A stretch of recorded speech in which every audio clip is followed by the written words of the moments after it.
aula de hoje faz jus ao nome desta loja. Qual é o nome da tua loja, Dani? Deixa eu pensar... Empório de Sedas.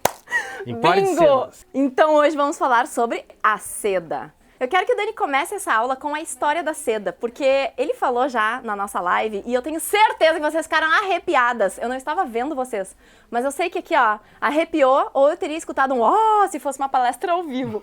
Então, agora eu quero que ele repita, porque, né, se tu chegou aqui nesse vídeo de paraquedas, aliás, já comenta aqui, cheguei de paraquedas e estou amando. Então vamos lá, o Dani vai contar como é que a seda se originou. Contando um pouquinho da história, né? A seda vem lá da China. Tu é chinesa, mas quem sabe de seda sou eu, né? Brincadeirinha. Mas então, a origem da seda... Brincadeira não. É fato. É verdade. Verdade. Eu sou é a verdade. chinesa e quem entende dos Paranauê é tu. Vai. A seda tem origem na China. Há alguns 1000 anos atrás. Eu não vou entrar em datas muito certas, porque isso varia um pouco.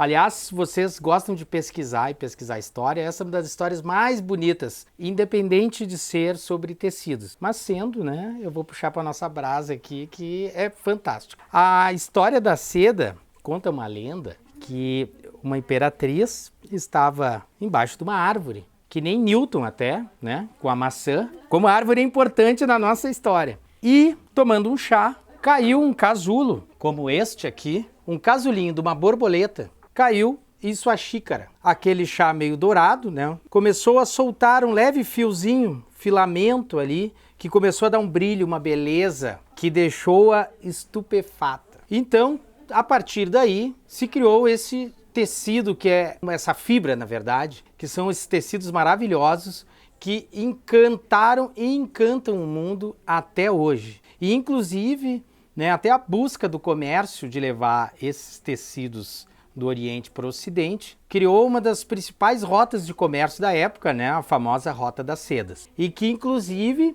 os europeus mandaram centenas de 007s lá, de alguns agentes secretos, para tentar descobrir como que aqueles chineses, aqueles caras aqui assim, faziam aquele tecido, que planta era essa, que coisa maravilhosa era aquilo. Passaram-se séculos e séculos e finalmente eles conseguiram descobrir que era uma borboletinha que se criava em amoreiras, porque ela se alimenta basicamente de folhas de amoreira, e conseguiram levar isso para a Europa. Após essa breve história, é bom a gente ressaltar, que nem já foi falado do linho em outro vídeo, seda é uma composição, ou seja, é um material que vem do caso do bichinho da seda, dessa borboleta, que se faz um fio de seda e que este fio de seda, trabalhado de muitas formas diferentes, consegue chegar a esta infinidade de tipos de tecido aqui, que vamos ver agora um pouquinho de cada um, que vai desde o mais leve até o mais pesado. E todos esses tecidos nessa mesa são de seda. Uma coisa que é bom a gente ressaltar, eu passo às vezes um trabalho, mesmo com mais de 20 e tantos anos de atendimento aqui no balcão, todo dia, quando uma pessoa chega e me pergunta, eu quero uma seda. A maioria dos casos, hoje em dia, a pessoa não está pedindo uma seda pura, ela está pedindo uma qualidade de tecido, que todos remetem à seda, que pode ser o brilho, pode ser a maciez, pode ser o caimento, ou todos estes no mesmo tecido. E a seda, invariavelmente, os tecidos de seda são os tecidos mais caros que a gente tem no mercado. Por isso eu vou mostrar todos eles agora. Pausa, porque agora, depois dessa explicação, o Dani merece um elogio. Comenta aqui embaixo, hashtag Dani Enciclopédia de Tecidos. Primeiro tecido que vamos ver, eu organizei por ordem, né, de leveza, é o famoso chifão de seda pura. Agora é a hora que elas ficam em casa assim,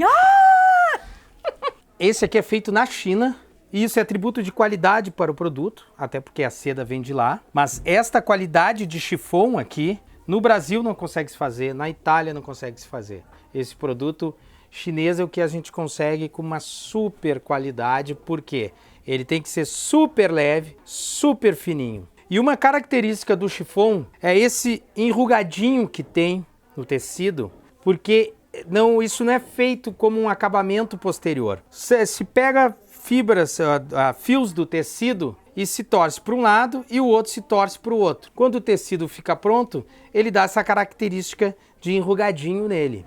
Por isso que pode até passar com ferro, que pode até atenuar, mas nunca vai acabar com essa leve texturinha que a gente tem no chiffon. E eu gosto de mostrar também, esse é o chiffon liso, como ele fica com uma estampa.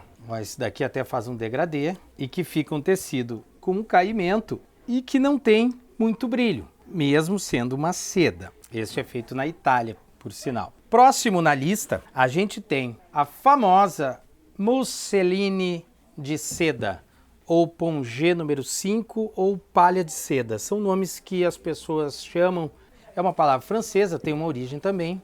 Principalmente o pessoal que trabalha com pintura em seda, classifica muito ela com esse nome. A musseline já tem uma gramatura um pouquinho maior do que o chiffon, e ele é todo lisinho. Ele já fica um pouquinho mais pesadinho, então ele dá um movimento e também já vai ter um leve brilho no tecido. Usa muito noiva? Véu Muito, de noiva usa? Muito. Isso aqui, vestidos de noiva, até se faz muito vestidos de musseline, por exemplo, casamentos até que é uma pegada mais boho, assim, uma coisa mais fora do muito tradicional, fora da igreja, na praia, no campo, fica vestidos... Aqueles véus de dança do ventre. Isso, por sinal, até eu separei um aqui, que se usava bastante, quando já foi super moda até tinha as novelas falando... Ixalá. Aqui a gente tem ele com acréscimo de um leve fio metálico, que não é de seda, mas só para dar este leve brilho, né, que ele tem um super movimento para dança. Inclusive até era engraçado na época das procuras das danças do ventre, as pessoas muitas vezes usavam tecido sintético, porque é muito mais barato. Só que na hora de fazer a dança, não tem braço que consiga fazer o tecido ficar voando e planeando no ar. Porque isso é uma característica que a gente só consegue com a seda. Porque até pouco tempo a gente não conseguia reproduzir a finura, ou seja, a menor espessura de fibra, de filamentos têxteis que existiam era da seda. E ela tem uma característica de ser como se fosse um triângulo, por isso que dá sempre essa refração da luz que nos chama a atenção, de forma natural. Aqui eu peguei uma outra musseline, só para vocês verem também, com uma estampa, que como também muda o tecido, o fato de ele estar estampado. E esse movimento aqui eu não me canso de fazer, até pode me coordena aqui, Elisa, porque senão eu fico hipnotizado aqui com as sedas. Faz que elas gostam, pode fazer. Isso daqui é uma coisa única, é uma sinfonia isso aqui, é um balé, né? É um balé. Dando prosseguimento aos tecidos com caimento de seda, o próximo da lista é o super famoso crepe Georgette de seda. Olha, Elisa, consegue ver aqui que ele tem um crespinho que até pode até incomodar um pouquinho, que é bem característica do crepe, que é essa característica rugosa, e que ele não apresenta brilho como a musseline anteriormente, só que ele já tem mais peso de seda, a gramatura dele já é um pouquinho maior. O que isso ocasiona? Ocasiona um tecido com um super movimento de caimento. Um peso maior. Isso, é um tecido que cai, ele ajuda. Quanto mais tecido tem, mais longo fica, né? Então ele dá esse super resultado. E ressaltando, todos os que estamos mostrando são de pura seda. Tá, como é que faz esse crespinho? É o fio, tu trabalha o fio. Trabalha o fio. Isso. Tá. Mostrando também o crepe Georgette com uma estampa.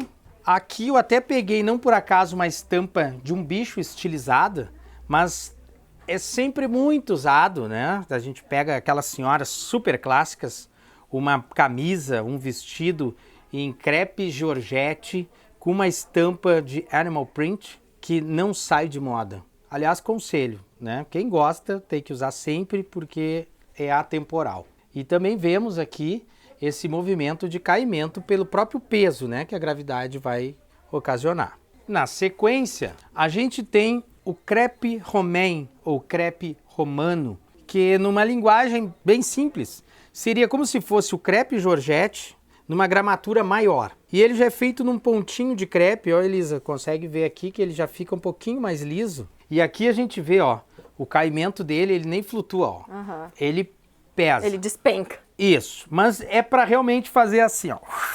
Ele ajuda até a emagrecer, assim, ó.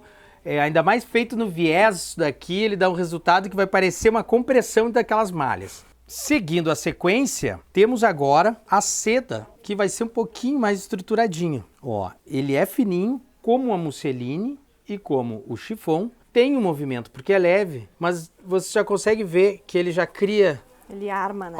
uma leve armação. Esta é a original, a super famosa organza de seda. É a versão que a gente mais conhece, a sintética, cristal, né? Ou a que imita a seda, mas essa é a original de seda.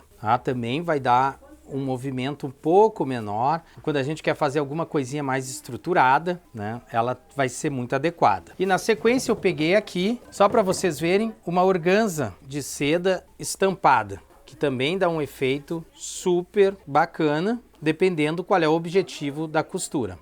Ele já faz esse formato aqui. Na sequência da organza, a gente tem um tecido que foi muito usado em vestidos de 15 anos. Para quem já tem ali na faixa dos 40 e poucos, sabe bem do que a gente está falando, do famoso gazar de seda, que ele tem um caimento já um pouquinho mais estruturado que da organza, mas ele vai ter essa característica, esse movimento e essa característica de brilho. Esse aqui também, ele também fica muito usado para camisas super clássicas, camisa branca com punho preto, ou aquelas camisas pretas só com um detalhezinho branco, né? Isso me lembra muito aquelas mulheres clássicas espanholas, sabe? Uma coisa super pomposa, super classuda. E também muitos vestidos a gente já vendeu, né, de gazar de seda, 15 metros para aquelas 3 camadas de saia bem rodada. Na época que eu era jovem, a cor que mais se usava até nos 15 anos de bus era um tom de salmão, né, um tomzinho de pêssego.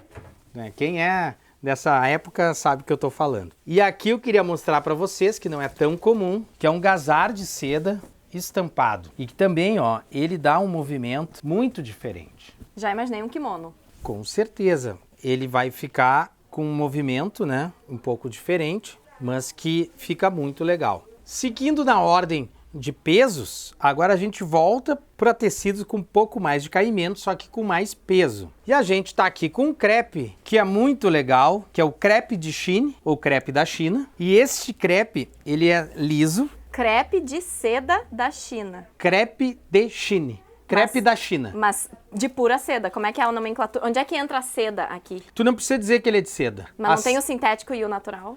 Tem, só que isso tu diz, é o tipo, quando a gente fala crepe de Chine, a gente tá falando do tipo de forma de fazer o tecido, que o original é em seda pura. Então o que acontece? Na nossa empresa que a gente trabalha com o original e o genérico, no caso de poliéster, a gente informa, esse é o crepe de Chine de seda pura. Esse é o crepe de Chine sintético. Mas muitas vezes, até por muitas empresas não trabalharem com seda, crepe de Chine vai ser um só, né? Musseline vai ser um só. Mas a gente sempre acaba tem que falar que é de seda, porque primeiro que geralmente custa 5, 6, 7, 8 vezes a mais do que o similar sintético. E esse crepe aqui, ele não apresenta muito brilho, e ele é o mais usado para fazer camisa de seda masculina e feminina. E esse também, principalmente camisas, aquelas tipo Sidney Magal, Falcão, aquele pessoal, daí que se usa ela estampada, né? E com algumas estampas bem coloridas, porque ele vai ter esse movimento. Próximo na lista eu imagino que seja o mais famoso dos tecidos de seda. É o que mais nos remete à seda, que é o brilho. E esse movimento aqui com toque super gostoso. Parece uma água, né? Um oceano. Isso, é o movimento do cetim de seda pura, ou cetim Chanel também, como é conhecido, 100% seda. Isto dá vontade até de comer. Eu ia falar isso, eu ia dizer, eu tô olhando pra isso que tem vontade de enfiar na boca. Essa característica aqui é única, realmente eu posso dizer para vocês, é único. A gente tem sintéticos que são similares, que são parecidos, mas neste caso, eu digo com a boca cheia, é inigualável. Mas qual o problema? Pode ser a nossa restrição orçamentária. Por quê? Esse é um tecido na faixa de R$200 o metro e o sintético similar de boa qualidade é na faixa de R$20 o metro. E além de tudo, eu também não posso só dizer que a seda é a melhor coisa do mundo, sem falar os pontos que não são tão bonitos, não vou chamar de negativos, mas que a conservação da seda, ela é bem complicada. Ele é um tecido muito delicado. Eu não recomendo usar no dia a dia, porque a não ser que a pessoa fique sentada e não se mexa para nada, porque ele pode puxar fio com alguma facilidade. E também a lavagem dele é muito complicada, sendo recomendado hoje em dia basicamente a lavagem a seco em boas lavanderias especializadas em tecidos de festa e tecidos delicados. E eu gostaria de mostrar para vocês aqui esta seda, no caso até italiana, estampada, que aqui a gente vê como salta o tecido e que dá mais beleza ainda para esse cetim, que só ele colorido já é fantástico. Quem aí tá quase chorando, comenta aqui. Tô quase chorando de emoção. E recomendo, pelo menos uma vez na vida, tenha uma roupa de seda pura. Nem que seja até uma fronha. Depois eu posso falar um pouquinho sobre isso. Boa, vamos querer. Comenta aí, quero que o Dani fale sobre a fronha. Chegando na escala superior, temos outro super famoso tecido que é o tafetá de seda. Mas tafetá de seda pura. Vou repetir, tafetá de seda pura. Porque se vocês verem em grande parte de sites e de lojas, são vendidos tafetá de seda 100% poliéster, que é o tafetá comum. Só que de seda só pode ser de seda pura, que também é um tecido na faixa de 250 a 300 reais o metro, dependendo de como for. O tafetá comum é 10% disso ou até menos. E que também a gente vê que tem um corpo super duro. A gente deixa o tecido, não se mexe. Olha aqui, isso aqui não é mágica, é construção de tecido. Dependendo, já tive relatos até da costureira estar usando uma agulha adequada, mas que já não estava bem nova, que a ponta já gasta um pouco, perde o fio, que já estava tendo até alguma dificuldade de costurar esse tecido de tão fechado, de tão encorpado que é a trama dele. Quase chegando no fim, temos um tecido que também eu considero joia da coroa, que é o shantung de seda. Shantung é uma palavra de origem chinesa, é uma região da China, só que hoje em dia a maioria dos shantungs, como este, são produzidos na Índia. Até porque não é fácil a gente ter o fio shantung, que é o que faz a gente ter esses leves crespinhos, todo esse regular aqui no tecido. E não por acaso eu peguei que muitas vezes se faz ele com 2 fios, um de cada cor, que dá esse efeito conhecido como furta-cor em português, ou fruta-cor, como algumas pessoas falam. Invenção, né? Popular. Invenção. Fruta-cor não existe. A palavra do francês ele é chamado de changeant, ou em italiano cangiante, né? Que são os tecidos que cambiam, que mudam um pouquinho a tonalidade por causa dessa construção de fios. No fim da nossa jornada pela rota das sedas moderna, estamos aqui com o Zibeline de seda. Ou antes que vocês me perguntem, podemos chamar também de micado de seda, que estamos falando da mesma coisa. No Brasil a gente usa esse termo, na Europa se usa o nome micado e não está nada errado. Nesse caso, só mudar o nome não atribui nenhuma diferença de qualidade. Que é um tecido super encorpado, mas diferente do tafetá, ele tem um super brilho e hoje ele é muito usado em vestidos de gala. Aqui a gente vende muito para vestidos de noiva. É um tecido super caro, acima dos 400 reais o metro dele. O similar dele sintético é vendido na faixa de 30, 40 reais, que é um tecido de qualidade, mas não se compara com esse. A gente chega a vender 20 metros para um vestido só. Imagina o valor final deste vestido. Exato. Daí a gente entra num outro mundo que a gente está realmente na alta costura, né? Em todos os seus aspectos. Tem um acabamento meio sarja? Sim, ele tem uma trama tipo da sarja, a gente pode ver o atravessadinho, até para poder fazer essa construção aqui, que dá esse super estrutura no tecido. E só para a gente encerrar, que vocês cansem, eu vou mostrar uma versão desse Zibeline italiano estampado. Não por acaso mandamos fazer uma estampa com joias aqui, porque realmente isso daqui é uma joia. Atenção para o que está escrito aqui, Empório de Sedas. Essa aqui é a tua criação?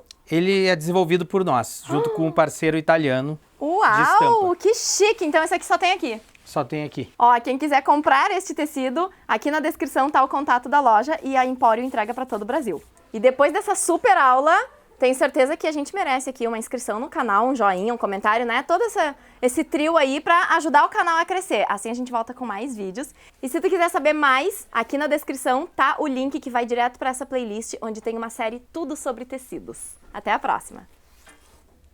Eu quero que o Dani comece essa aula com... Tá secando suor aí.